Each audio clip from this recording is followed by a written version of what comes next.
Hello friends, welcome back. M K teaching study परिवार में स्वागत है आप सभी का।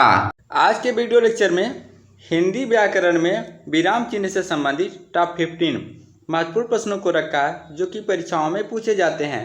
उत्तर प्रदेश में जितने भी कॉम्पिटिटिव एग्जाम्स होते हैं, चाहे यूपी टेट हो, यूपी ट्रिपल एस हो, सुपर टेट हो, यूपीएसआई हो, यूपी पुलिस हो, सभी परीक्षाओं के लिए बहुत ज़्यादा बेनिफिशियल होने वाले हैं। इसके अलावा वीडियो को अंत तक जरूर देखिए, क्योंकि जो हमने यहाँ पर क्वेश्चन कवर किए हुए हैं ऑलरेडी एग्जाम्स में आए हुए हैं और आगे भी इन क्वेश्चन को आने की संभावना बहुत ज़्यादा है। तो चलिए स्टार्ट करते हैं। आपके स्क्रीन पर पहला क्वेश्चन है, कौन सा अल्प विराम चिन्ह है?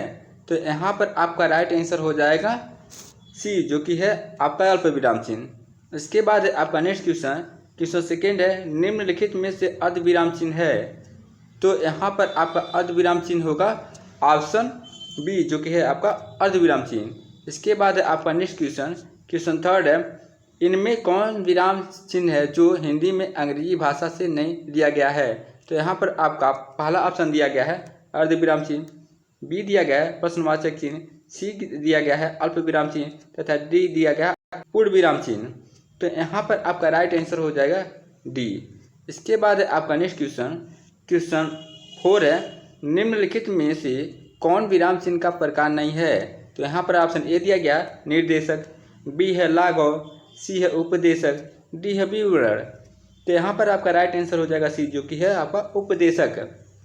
इसके बाद आपका नेक्स्ट क्वेश्चन, क्वेश्चन 5 है, समानाधिकरण शब्दों के मध्य में किस विराम चिन्ह का प्रयोग किया जाता है या होता है?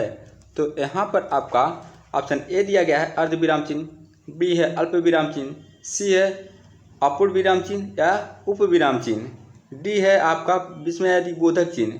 तो यहाँ पर आपका राइट आंसर हो जाएगा बी, जो कि है आपका अल्प विराम चिन्ह। इसके बाद आपका नेक्स्ट क्वेश्चन है, क्वेश्चन 6 है, वाक्य में जब एक ही प्रकार की कई संज्ञाएं आए तो उनके बीच किस प्रकार का विराम चिन्ह लगता है? तो यहाँ पर आपका ऑप्शन ए दिया गया है अर्ध विराम चिन्ह, बी है आपका पूर्ण विराम चिन्ह या यूं कहें उप विराम चिन्ह, सी है आपका वितरण चिन्ह, डी है आपका अल्प विराम चिन्ह। तो यहाँ पर आपका राइट आंसर हो जाएगा डी, जो कि होता है अल्प विराम चिन्ह। इसके बाद आपका नेक्स्ट क्वेश्चन है, क्वेश्चन 7 है, राजघर आया, थोड़ी देर रुका और चला गया, इस वाक्य में उचित विराम चिन्ह होगा? तो यहाँ पर ऑप्शन ए दिया गया है प्रश्नवाचक चिन्ह, बी है अर्ध विराम चिन्ह, सी है आपका अपूर्ण विराम चिन्ह या यूं कहें उप विराम चिन्ह, डी है अल्प विराम चिन्ह। तो यहाँ पर आपका राइट आंसर हो जाएगा डी, जो कि है अल्प विराम चिन्ह। तथा इसका प्रयोग कहाँ पर होगा? तो यहाँ पर होगा आपका राजघर आया, आया के बाद आपका अल्प विराम चिन्ह का प्रयोग होगा, थोड़ी देर रुका और चला गया। इसके बाद आपका नेक्स्ट क्वेश्चन, क्वेश्चन 8 है, श्री कामता प्रसाद गुरु जी के अनुसार विराम चिन्हों को किस भाषा से लिया हुआ माना जाता है?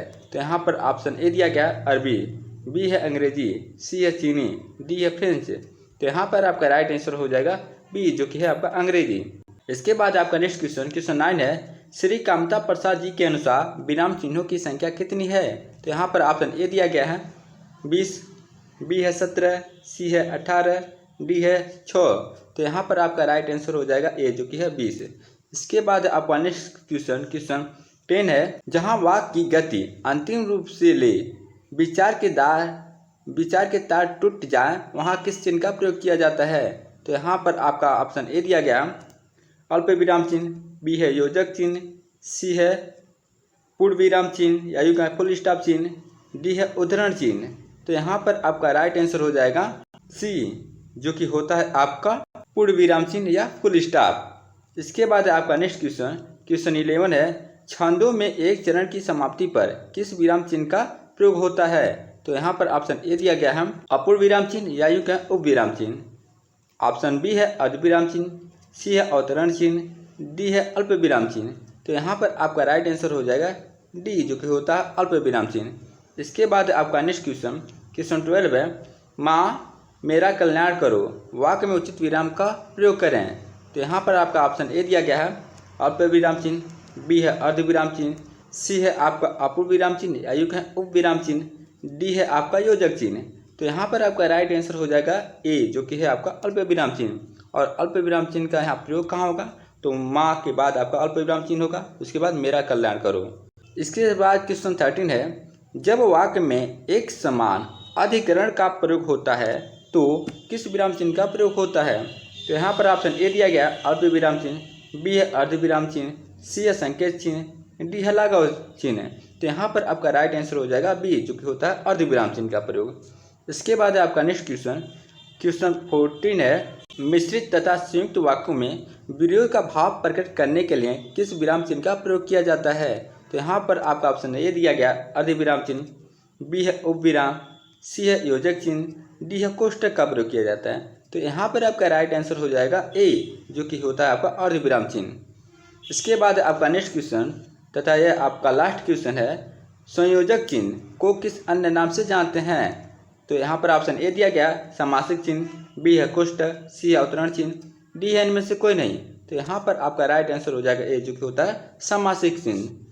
दोस्तों, अगर आप इस वीडियो से संबंधित कोई सुझाव देना चाहते हैं तो कमेंट बॉक्स में सुझाव जरूर दीजिएगा।